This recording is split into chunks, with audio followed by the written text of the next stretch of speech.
Hello, good day everyone. So, may panibago tayong gagawin dito sa Taiwan. So, may kontrata tayo sa ating tita dito sa Taiwan. So, pinapaayos niya to.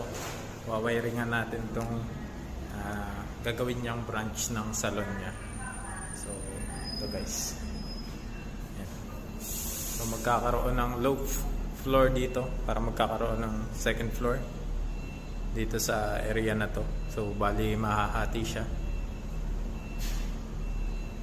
Oh, yan guys. Tingnan natin kung paano natin ito mapaplano.